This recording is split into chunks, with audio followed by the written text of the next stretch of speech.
नमस्कार बच्चों। कल हमने उत्साह सूर्यकांत त्रिपाठी निराला की कविता पढ़ी थी। आज उसके पद्यांश पर आधारित प्रश्नों पर परिचर्चा करेंगे। परीक्षा में आपको इस तरीके से कविता का पैराग्राफ आएगा और उसके इंटरनल आंतरिक प्रश्न आएंगे जिनका उत्तर आपको देना है। तो इसमें पहला जो पैराग्राफ है वो है, बादल गरजो घेर घेर घोर गगन धाराधर ओ, ललित ललित काले घुंघराले बाल कल्पना कैसे पाले, विद्युत छवि और मैं कवि नवजीवन वाले, वज्र छिपा नूतन कविता फिर भर दो, बादल गरजो। इससे जो आंतरिक प्रश्न बनेगा वो इस प्रकार से हो सकता है, उत्साह किस प्रकार का गीत है। तो उत्साह एक आह्वान गीत है। कवि ने बादलों को किस रूप में प्रस्तुत किया है।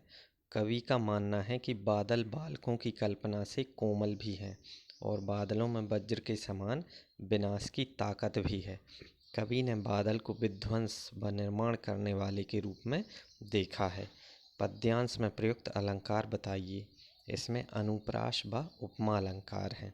ललित ललित है ना, बाल कल्पना, ये घेर घेर घोर गगन, इस सब में अनुप्रास अलंकार है। बाल कल्पना कैसे पाले, इस पंक्ति में उपमा अलंकार है। ये आपको परीक्षा में लिखने आएगा। विकल विकल उन्मन थे उन्मन विश्व के निदाग की सकल जन, आए अज्ञात दिशा से अनंत के घन, तप्त धरा जल से फिर शीतर कर दो, बादल गरजो। धरती पर सभी लोग बादल व्याकुल क्यों हैं। विश्व के सभी लोग जन सूर्य के ताप अर्थात गर्मी से व्याकुल और उदास हैं। अभी कुछ समय पहले तक हम लोग थे मई जून के महीने में, है ना, और अभी बादल आए हैं। तो इसी ऋतु का वर्णन कवि ने किया है। कवि बादलों से क्या आह्वान करता है।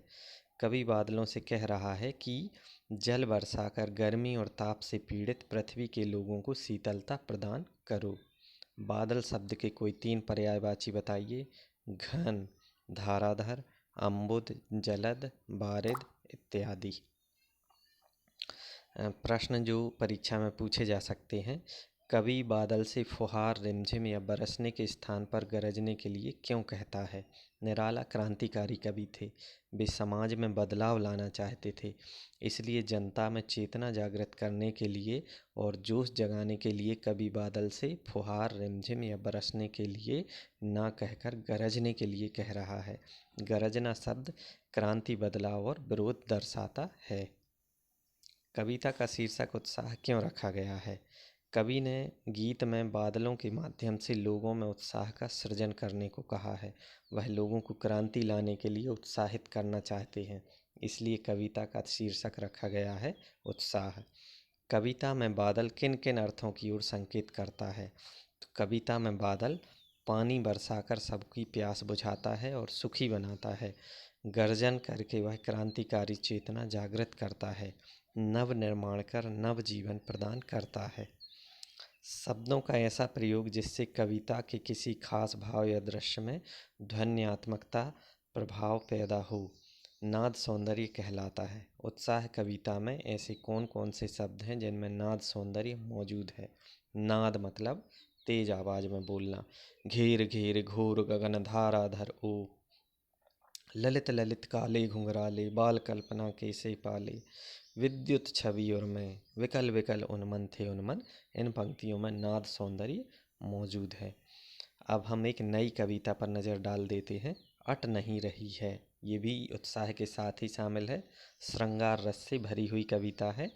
अट नहीं रही है, आभा फागुन की तन सट नहीं रही है, कहीं सांस लेते हो घर घर भर देते हो, उड़ने को नभ में तुम पर कर देते हो, आँख हटाता हूँ तो हट नहीं रही है, पत्तों से लड़ी डाल कहीं हरी कहीं लाल, कहीं पड़ी है और मैं मंद गंध पुष्पमाल, पाट पाट शोभा श्री पट नहीं रही है, आभा फागुन की तन सट नहीं रही है, उड़ने को तुम नभ में पर कर देते हो, आँख हटाता हूँ तो हट नहीं रही है, अट नहीं रही है। सट नहीं रही है पंक्ति का क्या आशय है। फागुन के महीने में इतना अधिक प्राकृतिक सौंदर्य है कि वो समा नहीं रहा है, प्रकृति में बिखर रहा है। कवि किसकी ओर से आंखें नहीं हटा पाता। फागुन के महीने में प्राकृतिक सौंदर्य को देखकर कवि का मन पंख लगाकर चारों ओर उड़ने को बेकरार है। वह प्रकृति की सुंदरता को निहार कर एकटक अटका हुआ है। तो इससे पता चल रहा है कि प्रकृति की सुंदरता से कवि की आंखें नहीं हट रही हैं। पेड़ पौधों की डालियां किससे भर गई हैं? पेड़ों की डालियां हरे पत्तों और नई कोंपलों से भर गई हैं। छायावाद की एक खास विशेषता है अंतर मन के भावों का बाहर की दुनिया से सामंजस्य बिठाना। कविता की किन पंक्तियों को पढ़कर यह धारणा पुष्ट होती है, लिखिए। कविता की निम्नलिखित पंक्तियों को पढ़कर यह धारणा पुष्ट होती है कि प्रस्तुत कविता में अंतर्मन के भावों का बाहर की दुनिया से सामंजस्य बिठाया गया है। कवि की आँख की फागुन की सुंदरता से क्यों नहीं हट रही है? कवि की आँख फागुन की सुंदरता से इसलिए नहीं हट रही है क्योंकि इस महीने में प्रकृति का सौंदर्य अत्यंत मनमोहक है।